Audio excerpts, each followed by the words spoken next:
The problem is that the bad guy does exist. The problem is the person who wants to harm you or your wife or your children does exist. Sometimes you have to be prepared to stand. There's nowhere to run.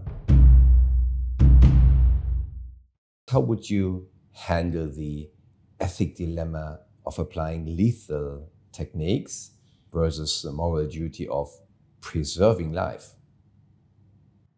I won't even hunt. I think that life is precious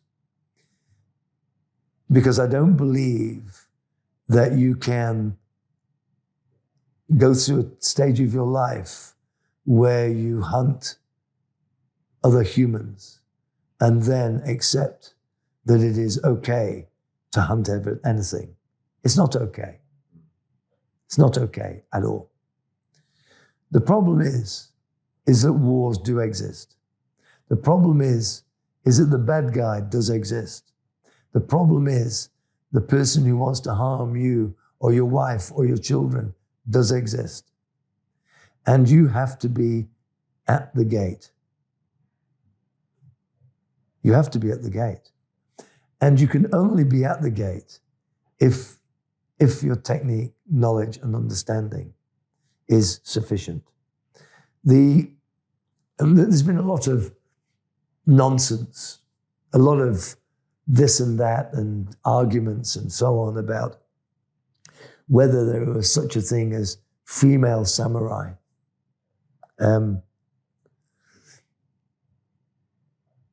Every wife of a samurai was a samurai in their own regard. They practiced an art called naginata.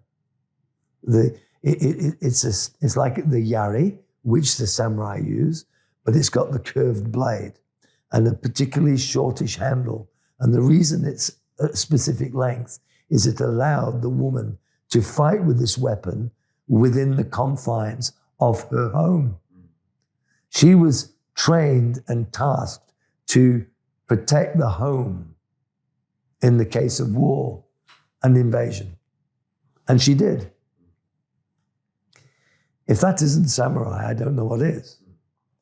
They were trained warriors in a limited, specific environment, but to all accounts, were very, very, very efficient. And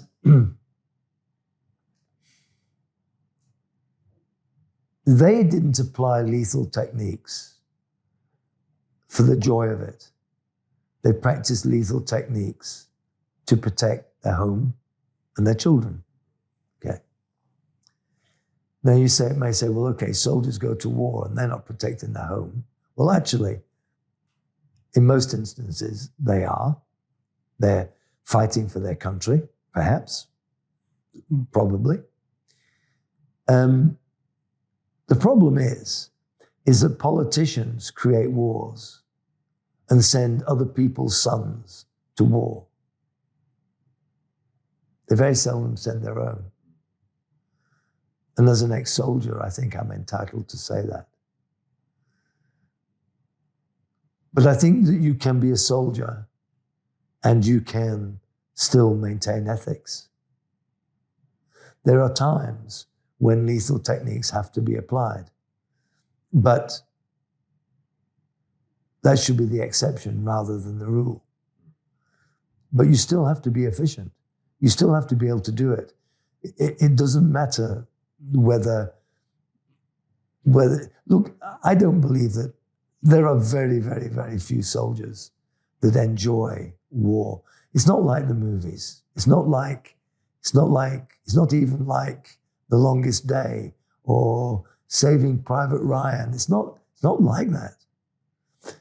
We talked about Tanto earlier and the fact that it never became Do because it was this horrible, dirty thing that nobody wanted to talk about, the sneaky thing where you stick the knife in between the plates of the armor and so on and so forth.